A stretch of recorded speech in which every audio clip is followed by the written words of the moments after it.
복음의 직분에 충성하라 하는 제목으로 바울이 이 4장에서 복음의 직분을 맡은 사람들은 자기 사명에 충성해야 될 것을 말씀하고 있습니다. 바울은 3장에서 새 언약의 일꾼들에 대해서 말했습니다. 이 새 언약의 일꾼들은 복음의 일꾼들인데, 이 영광스러운 직분을 받은 사람들은 고난과 핍박이 있지만 낙심하지 않고 복음을 전한다고 했습니다. 또 바울은 복음을 전하는 일에 그것을 극렬히 반대하는 세력과 방해하는 세력이 있음에도 불구하고 바울은 복음의 핵심이 되는 그리스도 예수만을 전한다고 오늘 본문에도 말씀합니다. 그리고 마지막 절에 나오지만 우리의 보는 것은 이 세상뿐이 아니고 보이지 않는 것은 영원하기 때문에 영원한 나라에서 우리가 하나님 앞에 인정을 받고 상급을 받기 위해서 이 땅에서 복음의 일꾼으로 충성해야 된다 하는 것을 오늘 본문을 통해서 말씀하고 있습니다. 그래서 1절로 6절에는 이 복음의 직분이 어떻게 받았으며 어떤 일을 해야 되는가에 대해서 바울이 설명을 합니다. 1절에 보면 그러므로 우리가 이 직분을 받아 긍휼하심을 입은 대로 그랬습니다. 사도 바울이 복음의 직분을 받은 것, 즉 사도가 된 것은 하나님이 긍휼하셔서 불쌍히 여기서 그 사람을 구원해 주었다는 것입니다. 사실은 사도 바울은 불쌍한 사람은 아니죠. 집안이 좋지 않습니까? 태어날 때부터 유대인으로 히브리인 중에 히브리인이었고 로마인으로 태어났고 가말리엘 문화에서도 공부도 했고, 얘가 그 당시를 보면은 앞길이 창창한 출세가 보장된 그런 집안에서 태어났던 사람입니다. 그런데 왜 긍휼하심을 입어서 사도의 직분을 받게 되었는가? 만약에 하나님이 사도 바울을 불쌍히 여기지 않았다고 하면 이덕에 그대로 남아가지고 예수 믿는 사람들을 핍박하다가 그 죄로 지옥에 가서 엄청난 고통을 당할 거였어요. 그런데 하나님이 불쌍히 여기서 사도 바울을 건져서 사도로 만들어줬으니까 바울 입장에서는 하나님이 자기를 엄청나게 불쌍히 여겨주신 거예요. 그래서 내가 사도가 된 건 내가 집안이 좋고 내가 배움이 많고 난 로마인이기 때문에 나 같은 건 쓸모가 있기 때문에 하나님이 사도로 삼아주신 것이 아니라 하나님이 나를 불쌍히 여겨서 구원해 주었다는 거예요. 이 시대에 저와 여러분도 별반 다르지가 않습니다. 하나님이 저와 여러분을 불쌍히 여기서 구원해 주신 거예요. 그러니까 그저 우리는 하나님 앞에 감사할 것뿐이에요. 그렇지 않습니까? 우리가 구원받을 만한 어떤 자격이나 가치나 어떤 유익한 일을 했다 그러면 저도 이런 게 좀 있지 않습니까 하고 하나님 앞에 내놓을 게 있지만 우리는 허물과 죄로 인해서 지옥에 가서 멸망할 그것밖에 없던 사람들입니다. 그런데 하나님이 무슨 연고인지 모르겠어요. 무슨 이유인지 무슨 사랑인지는 모르는데 저와 여러분을 하나님의 자녀로 택해 주었다는 거예요. 뿐만 아니라 그저 그런 성도로 신앙생활하다가 하나님 앞에 갈 수도 있지만 하나님이 귀한 집사랄지 아니면은 권사랄지 또는 장로랄지 목사와 같은 또 직분을 주어서 하나님의 아주 근처에 가서 일을 하고 하나님 나라의 보화를 쌓도록 하니 모든 것은 하나님이 긍휼히 여겨서 해주신 것이지 우리가 무슨 재주가 있고 우리가 수다한 방법이 다른 사람보다 뛰어나서가 아닙니다. 그러니까 그저 맡은 자에게 구할 것은 충성이라고 하는 말은 그렇기 때문에 더더욱 우리에게 와닿는 말씀입니다. 이 복음의 직분은 사람을 살리는 영의 직분이고 사람을 의롭게 만드는 직분이고 그렇기 때문에 하나님의 긍휼하신 가운데 이 직분을 받은 것은 사도 바울은 너무너무 감사했습니다. 그래서 디모데전서 1장 12절에 보면 나를 능하게 하신 그리스도 예수 우리 주께 내가 감사함은 나를 충성되이 여겨 내게 직분을 맡기심이니 그랬습니다. 바울이 하나님 앞에 너무너무 감사했는데 뭘 감사했는가? 자기를 충성되이 여겨가지고 사도의 직분을 맡겨서 복음을 전하고 세계 만방에 예수를 전할 수 있도록 해준 그게 너무나 감사했다. 그런데 하나님께서 바울에게 그런 복음의 직분을 맡기신 것은 바울이 어떤 자격이 있어서가 아니라 1절에 있는 말씀처럼 불쌍히 여기신 것뿐이라 그 말이에요.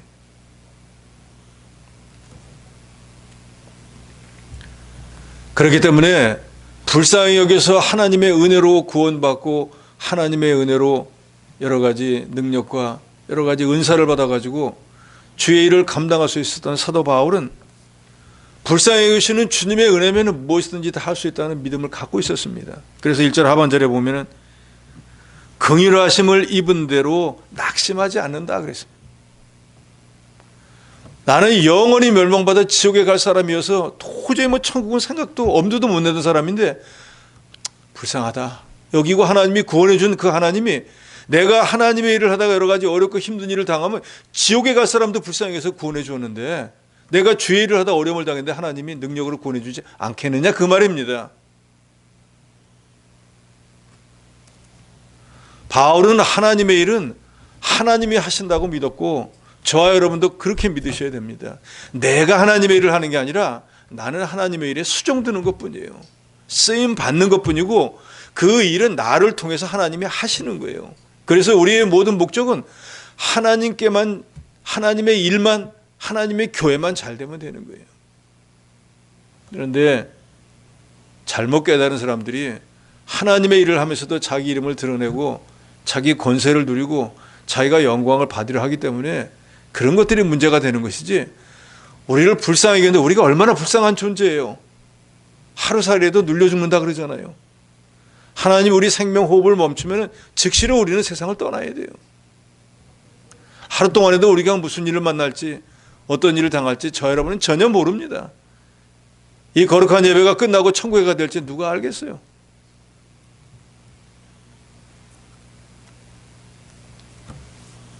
그래서 바울은 복음을 전할 때 이 고린도 교회에 있던 거짓 선지자들, 거짓 선생들처럼 자기를 위하면서도 슬그머니 교회를 위하고 성도를 위하는 척하면서 뒷구멍에서는 자기를 위했던, 그래서 거짓 사상을 전파했던 그런 사람들과 다르게 오직 진리의 말씀, 복음의 말씀만 전했다고 2절에 말합니다.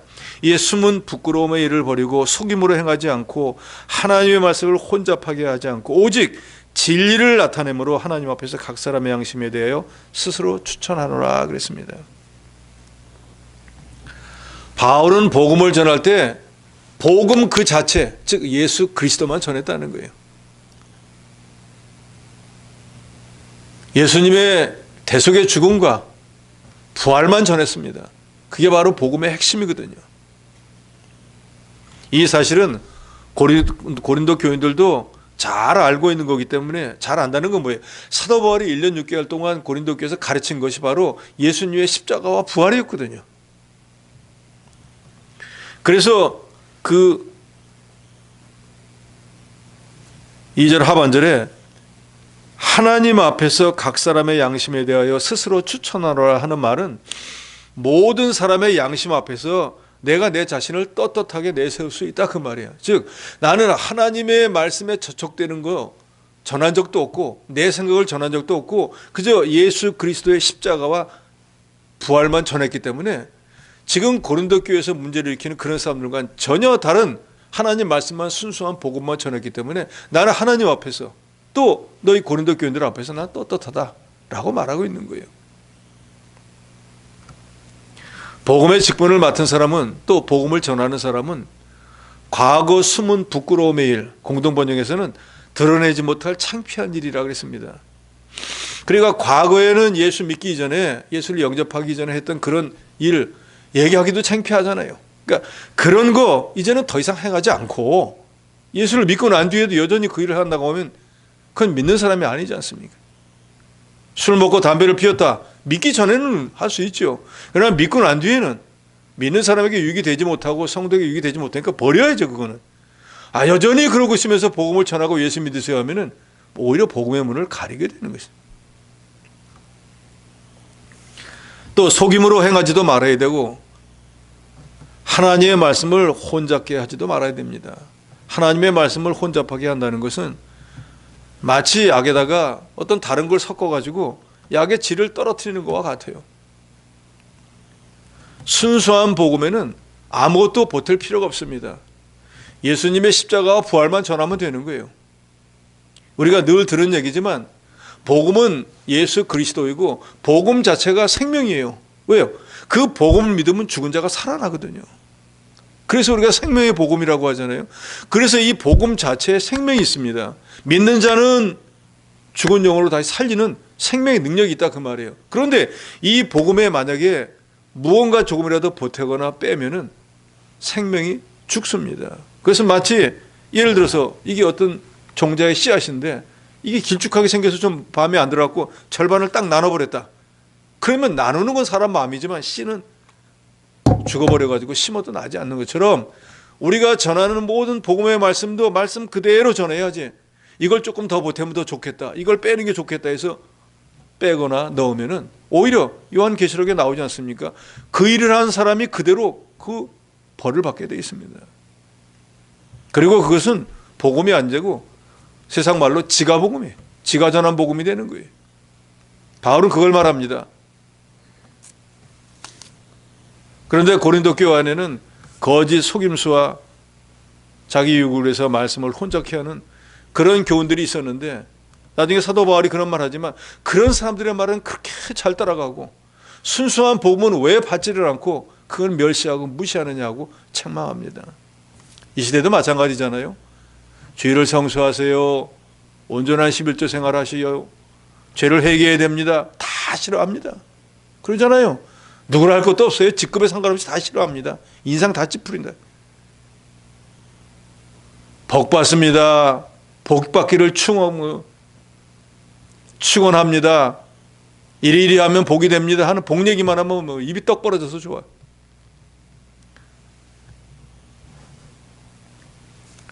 바울은 하나님의 말씀을 자기 생각대로 자의적으로 해석하지도 않았고 사람들에게 인기를 얻으려고 비위를 맞추려고 하지도 않았습니다. 자기가 행하는 능력의 근원이 자기로 인한 것이 아니고 하나님으로 받은 능력과 하나님이 주시는 은혜로서 자기 사명을 감당할 수 있었다고 믿었기 때문에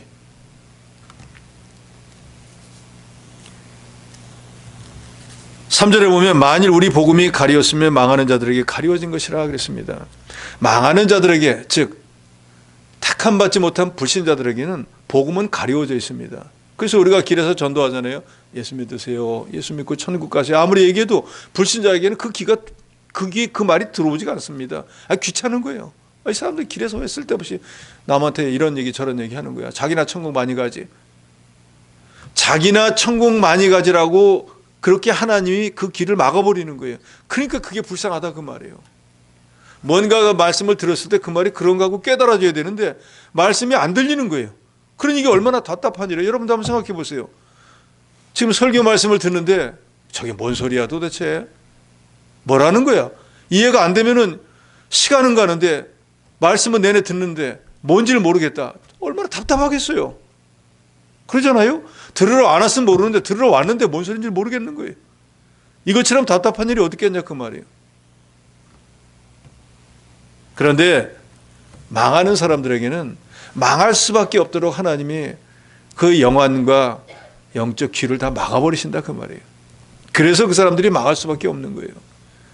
그걸 우리가 생각한다고 하면 저 여러분에게는 하나님이 들을 길을 열어주시고 우리의 영안을 띄워준 게 이게 얼마나 감사한 일이에요. 똑같은데 어떤 사람은 못 듣게 하시고 어떤 사람은 듣게 했다.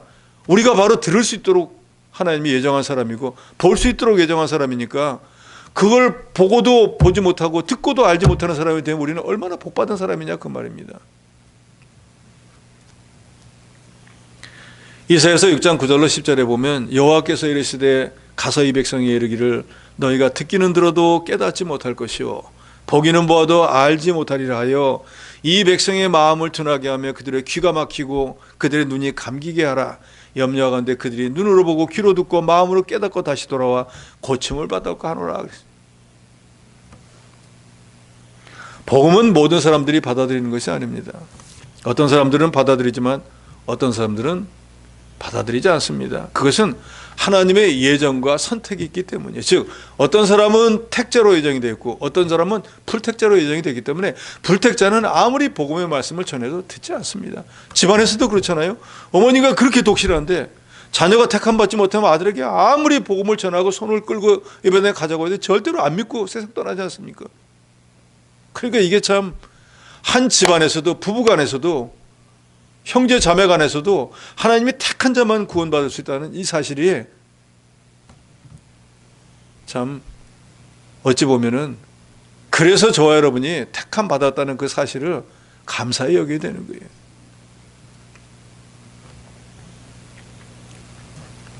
그러니까 우리가 전도할 때 전도 결과에 대해서 너무 마음 쓰지 말아야 됩니다. 그렇게 내가 전했는데 사람이 안 믿어. 믿게 하는 건 하나님이 믿게 하는 거지 내가 말을 잘해서 믿게 하는 게 아닙니다. 그러니까 우리는 전할 사명만 있는 것뿐이에요.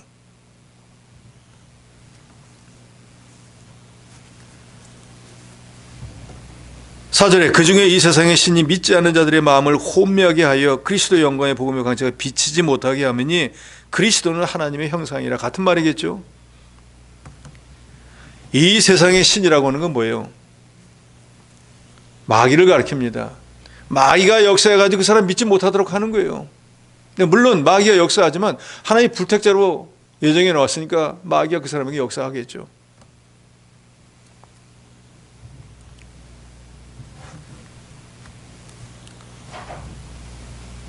바울은 자기가 복음을 전파했지만 자기를 전파하지 않고 예수 그리스도만 전파했습니다. 자기는 복음의 도구, 복음의 일꾼으로서 자기가 나타내야 되는 것은 예수 그리스도, 복음만을 나타내야 되기 때문입니다. 복음의 내용은 뭡니까?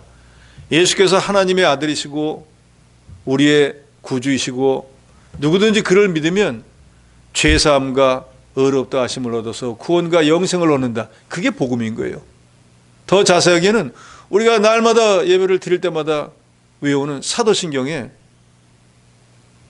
가장 중요한 내용이 예수 그리스도에 가는 거, 복음입니다. 그러니까 우리가 사도신경을 외우는 건 복음을 인정하고 나는 이런 신앙을 갖고 이런 하나님과 이런 삼위일체 하나님께 예배를 드린다는 고백을 하는 거예요. 그래서 우리가 그걸 신앙 고백이라고 하는 거예요. 예수를 구주로 고백하는 참된 믿음은 믿는 사람에게 절대적인 순종을 요구합니다. 그러니까 예수를 구주로 믿으면 우리 주님처럼 절대적으로 순종하는 사람이 되어야 돼요. 그 말은 말씀에 순종하는 사람이 되어야 된다 그 말이에요. 우리가 이 기록된 하나님의 말씀에 순종하는 자가 되어야 됩니다. 이 말씀에 순종하는 자가 된다고 하면 당연히 하나님의 교회 제도에도 순종하게 되고 하나님이 세우신 모든 법에도 순종하게 되는 것입니다. 바울은 하나님의 말씀을 선포한 선포자였지만 교회를 지배하는 지도자가 아니었고 오히려 섬기고 종이 되려고 했습니다. 그래서 바울이 여러 성경에서 말하잖아요. 헬라인에게 가서는 헬라인처럼 행하고 유대인에 가서는 유대인처럼 행하고 그럼 박쥐처럼 이 사람 마음을 얻고 저 사람 마음을 먹고 하려는 게 아니라 그 사람들의 형편에 따라서 그렇게 해줌으로써 그 사람들에게 어떤지 복음을 전하기 위한 목적이었어요. 예수 그리스도는 이 세상에 죄악이라는 어둠을 내어 쫓는 참 빛으로 우리에게 오셨습니다. 그래서 누구든지 그분을 영접하면 빛을 영접하는 게 되어서 나는 어둠이지만 빛이신 예수를 영접함으로 내가 빛 가운데 있게 되어지는 거예요. 그리고 정말로 그 빛을 영접하면 그 빛이 내 안에 들어왔기 때문에 나를 통해서 또 그 빛이 발산되어지는 거예요. 그러니까 우리는 생명의 빛을 소유한 하나님의 자녀답게 다른 사람들에게도 이 빛을 드러내는 그런 사람들이 되어야 됩니다. 6절에 보니까 어두운 데 빛이 빛이라 말씀하셨던 그 하나님께서 예수 그리스도 얼굴에 있는 하나님의 영광을 아는 빛을 우리 마음에 비추어 주셨느니라. 그 말은 우리가 그리스도를 영접하면 빛이신 예수 그리스도를 통해서 우리가 빛을 받고 흑암 가운데서 사망에서 생명으로 옮기우고 이제는 우리가 빛의 자녀가 돼서 빛을 전할 수 있는 그런 자녀가 되었다는 것을 말씀하고 있습니다. 그러면 복음은 어떤 능력을 가지고 있는가? 7절에 보니까 우리가 이 보배를 질그릇에 가졌으니 이는 심히 큰 능력을 하나님께 있고 우리에게 있지 않음을 알게 함이라 그랬습니다. 복음은 질그릇에 담긴 보배와 같다 그랬습니다. 질그릇은 연약한 인간성, 우리 성도를 말합니다. 우리 인간들은 시험들 잘 들고 또 전적으로 부패했을 뿐만 아니라 우리 생명이 또 유한해서 어느 때까지 살지 누구도 몰라요. 오늘 그렇게 건장했는데 내일 갑자기 세상을 떠나는 사람도 있잖아요. 그러니까 우리는 질그릇처럼 연약해요. 그렇게 믿음이 좋은 것 같더니 실족해가고 넘어지기도 하고. 그런데 하나님께서는 그렇게 연약한 질그릇 같은 우리 성도들에게 이 복음 진리를 주시고 복음의 직분을 주셨습니다. 바울은 우리가 이런 보배를 갖게 된 것, 즉 복음 진리를 알고 복음을 전하게 된 직분자가 된 것이 전적으로 하나님의 은혜라는 것을 말하고 있습니다. 당연하죠. 우리가 구원받은 건 어떻게 구원받았습니까? 누군가 전도자를 통해서 부모가 되었든 뭐 친구가 되었든 뭐 아내나 남편이 되었든 누구가 되었든지 간에 예수를 구주로 믿어야 구원 얻는다는 복음의 말씀을 듣고 그렇게 해야 되겠다. 그 말씀을 믿고 구원받은 거예요. 즉 복음의 말씀을 믿고 예수를 믿어야 죄사함을 받는구나, 의인이 되는구나, 천국에 갈 수 있구나 하는 말씀을 믿어서 구원받았다 그 말이에요. 그리고 이제 내가 구원받은 복음의 말씀을 전할 수 있는 복음의 일꾼이 된 거예요. 이것은 내가 예수 믿어야지, 내가 일꾼이 돼야지 해서 된 게 아니라 하나님의 불쌍히 여겨서 택해 주시고 하나님의 불쌍히 여겨서 사도 바울처럼 우리에게 그런 은사와 직분을 주신 거예요. 그러니까 그 모든 것들은 내 능력과 수단과 방법으로 된 게 아니라 하나님의 은혜로 된 것을 바울은 감사하고 이 시대의 저 여러분도 감사하시기 바랍니다. 우리가 복음의 일꾼이 안 되었다고 하면 마귀 종살이 하다가 지옥에 가가지고 영원한 고통에 당할 건데 그걸 다 면제받고 우리는 소망이 있지 않습니까? 이 땅에서 어떻게 살든지 간에 이제 이 수고와 슬픈 분이 세상 떠나고 그러면 더 좋은 세상에 가서 내가 영생과 복락을 누릴 건데 무슨 걱정이냐. 그 나라에 가서 주님 앞에 부끄러움 당하지 않도록 세상에 있는 동안에 열심으로 살아야지 하는 그런 소망을 가지고 살게 되지 않습니까? 생명이 살아나가는 진리, 구원을 이루어 나가는 진리, 만물을 통일시켜 나가는 진리가 바로 복음 진리입니다. 그래서 이 복음의 직분은 모세가 얼굴에 광채가 나서 수건으로 얼굴을 가리웠다고 그랬지만 그것은 얼마 있다가 없어져 버릴 광채지만 우리는 영원히 쇠하지 않는 이 보배를 주님으로부터 거저받았습니다. 하나님께서 질그릇같이 연약한 우리에게 복음 진리와 복음의 직분을 주신 것은 이 모든 생명운동이 하나님의 능력으로 되는 것을 알게 하려고 하는 것이라고 바울은 말합니다. 그렇죠? 우리가 이 보배를 질그릇에 가졌으니 이는 심히 큰 능력은 우리께 있는 것이 아니라 하나님께 있고 우리에게 있지 않냐면 알게 하렵니다. 그러니까 불쌍히 여기서 우리를 구원하시고 불쌍히 여기서 우리에게 직분을 주시고 은사를 주시고 하나님의 일꾼을 삼으신 이 모든 것이 우리에게 있지 않고 하나님의 은혜로 된다는 것을 우리로 알게 하려는 것이라 그랬습니다. 그러면 정말로 이런 복음의 능력, 복음의 직분을 우리가 하나님의 은혜로 받았다고 하면은 내가 어떻게 개발을 하고 내가 만들고 내가 구해서 얻은 것이 아니라 전적으로 하나님의 은혜로 주신 것을 우리가 분명히 믿는다면 이미 사도 바울이 1절에서도 긍휼하심을 입은 대로 낙심하지 않는다 그랬잖아요. 하나님이 나를 불쌍해서 구원해 줬는데 그리고 내가 사명을 맡겼는데 내가 무슨 일 하다가 어려움 당하면 나를 그냥 내버려 둬가지고 일이 안 되고 망하도록 절대로 그럴 리가 없어. 나 같은 걸 구원해 주고 사도를 삼으셨는데 분명히 일을 감당할 능력과 지혜와 모든 걸 주실 거야 하고 낙심하지 않았다 그랬잖아요. 바로 그 말씀이 8절과 9절에 반복이 됩니다. 8절 9절을 같이 읽도록 합니다. 8절 9절입니다. 시작. 우리가 사방으로 우겨쌈을 당하여도 쌓이지 아니하며 답답한 일을 당하여도 낙심하지 아니하며 박해를 받아도 버림받지 아니하며 거꾸로 들임을 당하여도 망하지 아니하고 우리는 어떤 환경이 되어도 절대로 넘어지지 않는다 그 말이에요. 왜요? 주께서 저와 여러분에게 복음을 주어서 사망에서 생명으로 옮기게 해주시고 복음의 직분을 주시고 은사를 주어서 하나님의 일을 하고 사명을 주어서 일을 감당하도록 했으면서 우겨쌈을 당하면 망해버리고 답답한 일을 당하면 낙심하고, 박해를 받으면 버림받고, 거꾸로 튀김을 당하면 망해버린다고 하면 무슨 일을 할 수 있겠어요? 아무 일도 할 수 없지. 못하지 않겠습니까? 그렇기 때문에 나 같은 것을 구원해서 이렇게 은사와 직분을 주신 하나님이, 내가 하나님의 일을 할 때는 절대로 그 일로 인해서 하나님의 일이 성취되지 못하도록 마귀가 역사한다고 할지라도 능히 하나님이 그것을 이길 수 있도록 해준다는 거예요. 그러니까 우리가 주의를 할 때 분명히 주님이 일을 맡기신 분이 주님이 되게 해줄 거야 하는 믿음을 가지고 해야 된다, 그 말입니다. 아이고 뭐 이런 걸 할 수 있을까? 이거 안 될 텐데. 무슨 일을 할 때 그러잖아요. 계산만 세워보고 안 되겠는데요, 못 하겠는데요 하는 사람들이 수두룩 하잖아요. 지사님 내년에 이런 일 해보세요. 아이고 준비가 안 됐어요. 말은 좋죠.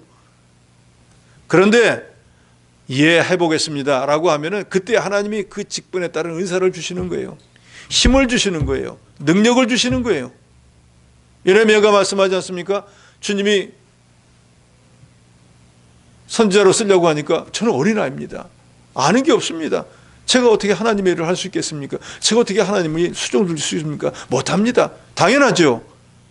해본 적도 없고 능력도 없고 어떻게 일을 하겠어요? 당연한 말이에요.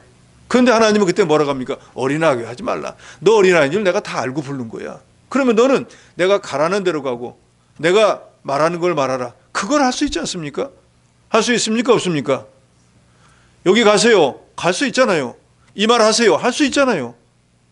자기가 만들어서 꾸며서 뭘 하려고 하고 자기가 계획을 써서 어디를 가려고 하면 어디를 가야 될까 우왕좌왕하게 됐지만, 무슨 말을 해야 될까 뭐 못하겠지만, 하나님이 입에다가 말을 줘, 이 말해 하는데 그 말을 왜 못하겠어요? 여기로 가 하는데 거기를 왜 못 가겠냐 그 말이에요. 그러니까 우리가 하나님의 일을 할 때는 바로 그거예요. 순종이라는 건 바로 그거예요. 이 말을 해라 하면은 자기 생각이 있어도 그 말만 하면 되는 거예요. 여기로 가라고 하면 이쪽으로 가고 싶어도 가면 되는 거예요. 그러면 말씀하라고 하시고 가라고 하신 분이 다 책임을 져주신다 그 말이에요. 그러나 우리가 우리 생각으로 오른쪽으로 가야 되지만 왼쪽으로 가겠습니다 하면 그 나머지 자기가 다 책임을 져야 되는 거예요. 그래서 순종하는 것이지, 순종해가지고 무슨 종을 삼으려는 게 아닙니다. 순종이라고 하는 건 뭡니까? 하나님을 일하시게 하는 거예요. 질그릇과 같이 연약한 인간이 자기 힘으로는 하나님의 일을 절대로 할 수 없습니다. 야고보서에 보면 그런 말씀이 있잖아요. 어떤 사람이 먼 나라에 가서 1년간 유학하면서 거기서 장사해서 이익을 벌이라 하는 사람, 성경은 뭐라 그럽니까? 어리석은 자라 그러잖아요. 자기가 그 나라에 가게 될지 안 가게 될지 어떻게 해요? 가다가 죽을지 살지 어떻게 아냐 그 말이에요. 또 거기 가서 1년을 유하자고 했는데 자기 계획대로 1년을 있을지 반년을 있을지 아니면 하루를 있을지 어떻게 하냐 그 말이에요. 타행에 갔는데 자기를 막 환대를 해가지고 여기 머무세요, 여기서 장사하세요 할 것 같아요? 터세하고 쫓아낼지도 모르잖아요. 그러면 그 나라에 간다는 것도 불확실하고 거기 가서 1년을 있는 것도 불확실하고, 더더욱이 그 사람이 1년 동안 장사를 한다잖아요. 장사를 해서 이익을 남긴다잖아요. 장사해가지고 10명이면 9명만 하는데 자기가 성공한다는 비결이 어디 있냐 그 말이에요. 그러니까 하나님은 그 사람 보고 허탄한 사람이라고 하잖아요. 되지도 않은 일을 생각하고 경영하니까 우리가 바로 그런 사람이죠. 아무리 우리가 마음으로 뭘 계획을 세운다고 해서 그 일이 되지 않습니다. 하나님의 능력을 의지하고 하나님의 도우심이 있어야지 복음도 전파되고 하나님의 나라가 이루어져 나가고 구원운동도 이루어져 나가는 것입니다. 그러니까 하나님의 일은 사람이 하는 것이 아니라 하나님이 하시는 것이고, 우리 성도는 그저 하나님의 일에 순종해서 쓰임받는 것뿐이라는 거 여러분 명심하시기 바랍니다. 그러니까 그저 하나님이 무슨 일을 맡기시든지 이해하고 순종해서 일하시면 일하는 거예요. 이 핑계 저 핑계고 안 하면 안 한 거예요. 한 사람은 일한 거에 대한 대가를 받을 것이고 안 한 사람은 안 한 거에 대한 대가를 받을 거예요. 저는 지금까지 목회하면서 일한 사람에게는 한 것만큼 상급을 주고 일 안 한 사람은 세상 말로 얄짤없습니다. 받을 권리가 없어요. 시험에 들든 어찌하든지. 그렇지 않습니까? 일한 대로 받아야죠. 일 안 했는데 거저 먹는다고 하면 일한 사람들은 뭐예요?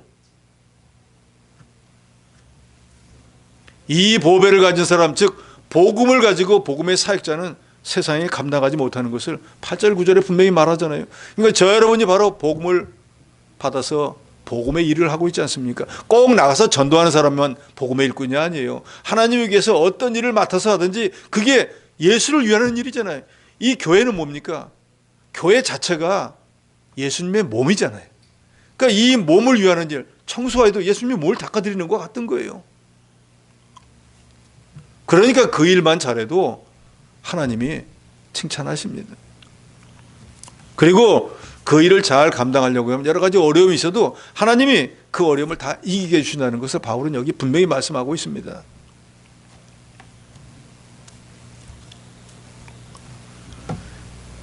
그리고 우리의 모든 신앙생활의 목표는, 즉 복음의 일꾼의 목표는 무언가?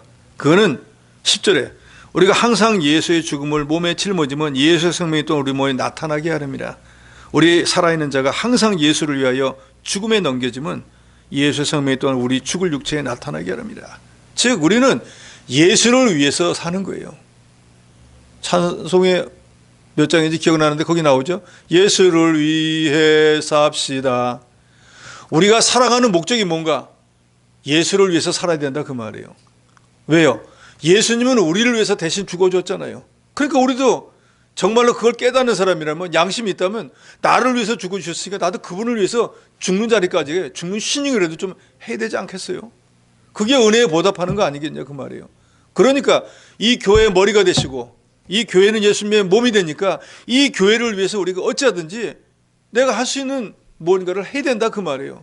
청소를 하든 주방에 일을 하든 연보를 하든 학생을 가르치든 전도를 하든 차량 운행을 하든 뭘 하든지 이 하나님의 몸인 이 교회가 유익하도록 저 여러분 해야 될 사명이 있다 그 말이에요. 주님은 우리를 위해서 대신 죽어주시기까지 했는데 우리가 그 봉사한다고 죽습니까? 주방에서 설거지만 한다고 손이 다 없어집니까? 아까워서 못하는 사람들이 얼마나 많아요. 우리가 어떻게 구원받았으며 우리 삶의 목적이 뭔지를 저 여러분이 분명히 알고 예수를 믿어야 돼요.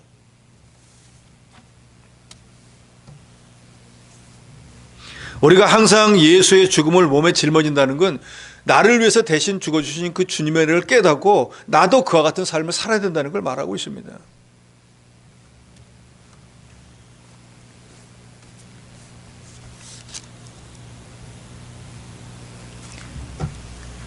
그러면 이 복음의 일꾼들, 보배를 가진 사람들은 어떻게 살아야 될 것인가?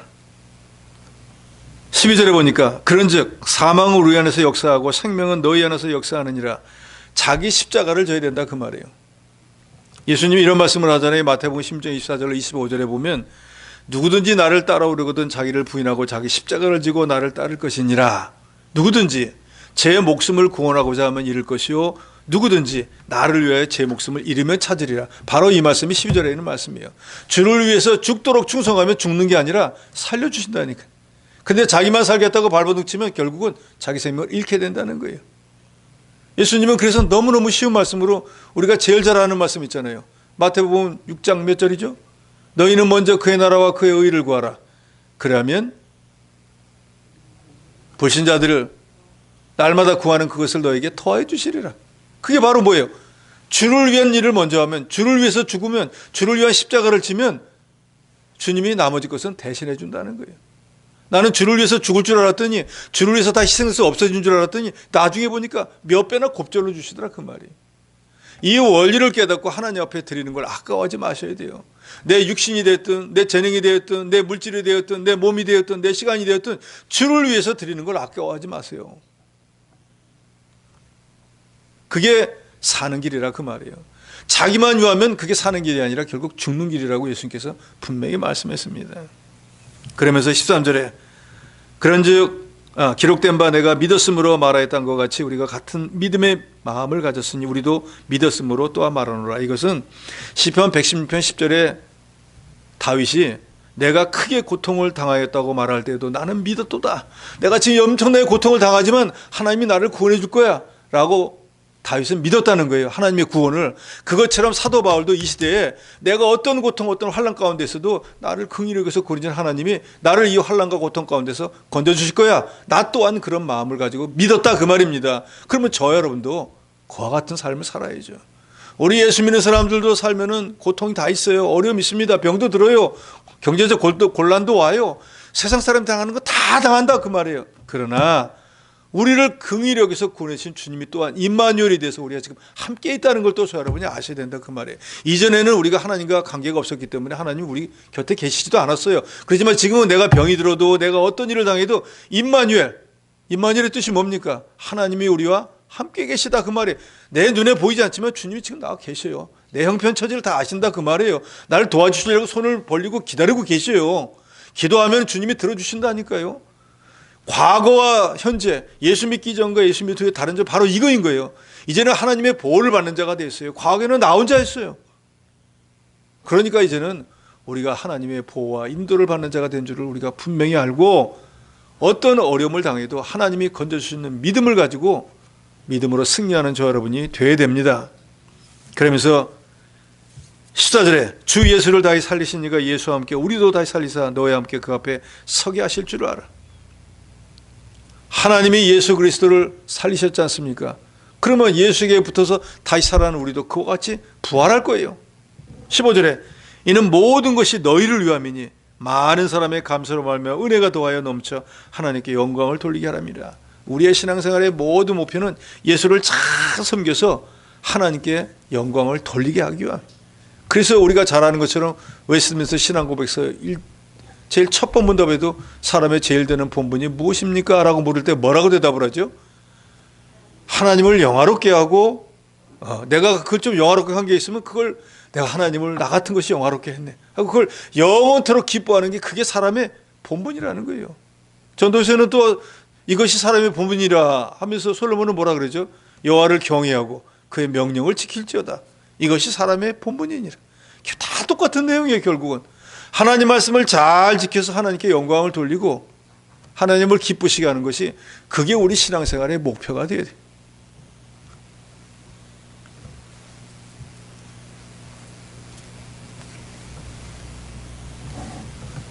그러면서 16절로 이런 말씀을 합니다. 우리가 낙심하지 아니하노니 우리 겉사람은 낡아지나 우리 속사람은 날로 새로워지도다. 우리 예수 믿는 사람들도 세월이 지나가면 나이를 먹습니다. 주름살이 생깁니다. 걸음도 걷기 힘들어지고 기억력도 떨어지고 여러 가지 그런 일이 있습니다.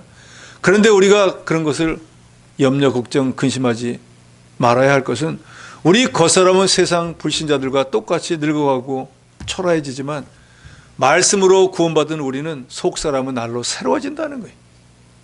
그래서 이사야서에는 여호와를 경외하는 자는 어떻게 된다 그러죠? 앙망하는 자, 늘 속사람을 새로이 만들어 나가는 사람은 마치 어떤 사람이 된다 그러죠? 독수리가 날개치며 올라가는 것처럼 새 힘을 얻는다 그랬습니다. 그래서 실제로 모세가 120살까지 살다가 천국에 갔지만 그 눈이 흐려지지 않았다 그랬잖아요. 그건 뭐예요? 침이 안 들었다 그 말이에요. 그리고 실제로 이 세상에도 보면은 신앙생활 열심히 잘하는 사람들은 나이가 그렇게 들어도 열심으로 신앙생활하는 분들 보면 치매 없이 성경도 안경도 안 쓰고 있는 분들도 수두룩하잖아요.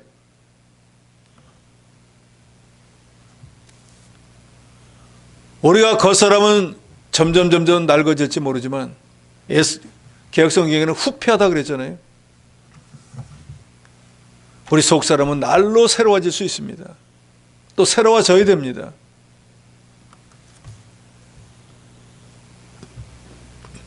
우리가 잘 아는 하박국 선지자는 장차 그 나라가 멸망을 해가지고 온 세상에 있는 자기들 가지고 있던 것을 다 뺏기게 되는 그날이 도래할 것을 생각해 보니까 막 넓적다리가 떨렸다 그랬어요. 우리 백성들이 이제 다 망하게 됐구나. 있는 걸 다 빼앗기고 이제 불쌍한 사람들이 돼볼 수밖에 없구나. 하나님의 징계가 임하게 되었구나. 이들이 받을 고통이 어떨까를 생각하니까 막 넓적다리 떨고 이거 덜덜덜 떨리는 거예요. 그런데도 이 하박국 선지자는 그렇게 말하지 않습니까? 비록 무화과 나무가 무성치 못하며 포도나무에 열매가 없으며 감람나무에 소출이 없으며 식물이 없으며 우리의 양이 없으며 양간에 소가 없을지라도, 이 말은 그런 환란이 다가와가지고 내가 가지고 있던 모든 것들을 다 잃어버린다고 할지라도 나는 여호와를 인하여 즐거워하며 나의 구원의 하나님을 인하여 기뻐하리로다. 이게 바로 속사람이 만들어진 친구예요. 우리도 정말로 이렇게 속사람이 좀 만들어져야 돼. 지금 내가 큰 집에 못 살고 좋은 차 못 탄다고 그걸 안타까워하고 그걸 염려 근심 걱정할 게 아니라 하나님 앞에 갈 때가 다 됐는데 못 만들어진 그걸 생각을 해야 돼요. 속 사람이 만들어지지 못한 그걸 생각을 해야지, 조금이라도 만들어졌다고 하면 지금 당장이라도 주님 앞에 가도 부끄러울 것도 없고 오히려 칭찬과 상급과 존귀와 영광을 받을 건데 뭐가 금력이 있어요. 이 수고와 슬픔이고 병들고 어려움 많은 세상 빨리 떠나는 게 낫죠. 그런데 준비가 안 됐으니까 문제인 거지. 큰 집에 못 사는 거, 큰 차 못 타는 거, 그런 건 아무것도 아니에요. 가지고 가지도 못해요. 17절에 우리가 잠시 발른 환난에 경한 것이 지극히 크고 영원한 영광에 중한 것을 우리에게 이름한다 그랬어요. 우리가 주를 위해서, 복음을 위해서, 하나님 교회를 위해서 이 땅에서 수고하고 여러 가지 환난과 핍박을 당하면 그는 별거 아닌 거예요. 경한 거예요. 가벼운 거예요. 그런데 그런 것들을 믿음으로 잘 이기고 속 사람이 잘 만들어지면은 하나님 앞에 갔을 때는 중한 것을 우리에게 이루게 한다 그랬어요. 멸류관 상을 받을 수도 있죠. 주님의 칭찬을 받을 수도 있죠. 예를 들어서 뭐 10골을 다스리는 권세를 받을 수도 있죠. 그런 여러 것, 지금 우리가 당하는 거, 주를 위해서, 하나님 교회를 위해서, 성도를 위해서 조금 고난당하는 거, 그건 아주 가볍다 그 말이에요. 정작 우리에게 무겁고 중하고 귀한 것은 하늘나라의 예비가 되어 있습니다. 그러니까 이것을 아는 복음을 받아 구원받은 복음의 전도자가 된, 복음의 일꾼이 된 저와 여러분은 이제 어떤 삶을 살아야 되겠습니까? 이 세상에 소망을 두지 말고 영원한 우리의 본향에 소망을 두고 믿음으로 모든 걸 이기고 승리하는 저와 여러분이 돼야 됩니다. 결론은 18절에 있습니다. 18절을 같이 읽도록 합니다. 시작. 우리가 주목하는 것은 보이는 것이 아니요 보이지 않는 것이니 보이는 것은 잠깐이요 보이지 않는 것은 영원함이라. 보이지 않는 우리의 천국은 영원한 영생의 세계잖아요. 그러니까 그 세계에서 성공하는 게 진짜 성공이니까 이 땅에서 조금 뭐 환난당하고 핍박당하는 그건 아무것도 아닌데, 우리를 복음의 일꾼으로 불쌍히 해서 불러주신 주님의 일을 정말로 깨닫고 이 주님의 몸인 하나님의 교회를 위해서, 주님을 위해서, 주께서 피로 값주고 산 성도들을 위해서 이런저런 환난을 당한다고 할지라도 우리를 억만 죄악 가운데서 불쌍히 해서 구원해주는 하나님이 능히 그것을 감당하고 이길 수 있도록 해주실 것이고, 우리가 복음의 일꾼이 되었은즉 그런 환난을 당하는 건 지극히 당연하고, 그것은 우리가 장차 하나님 나라에 가서 받을 여러 가지 영광에 비교해 보면 아주 가볍고 아주 간단한 것이고, 우리의 보는 것은 그것은 잠시 잠깐 이 세상에 있을 동안이고, 영원한 것은 아직 우리 눈에 보이지 않아요. 그리고 이 세상은 잠깐 있다 가버릴 우리는 나그네와 해인과 같은데, 여기에 마음 두지 말고 우리 영원한 본영에서 정말로 주님 앞에서 어떤 모양으로 나타날지를 우리가 늘 생각하며 불쌍히 여기서 긍휼히 여기서 구원받은 저와 여러분이 주의 일을 해나가다가 어려움이 있다고 할지라도 사도 바울처럼 주님이 다 해결해 주실 거야 하는 믿음으로 낙심하지 말고 승리하며 내세를 바라보고 소망을 가지고 믿음의 다른 박질하는 저 여러분이 되어야 되겠습니다.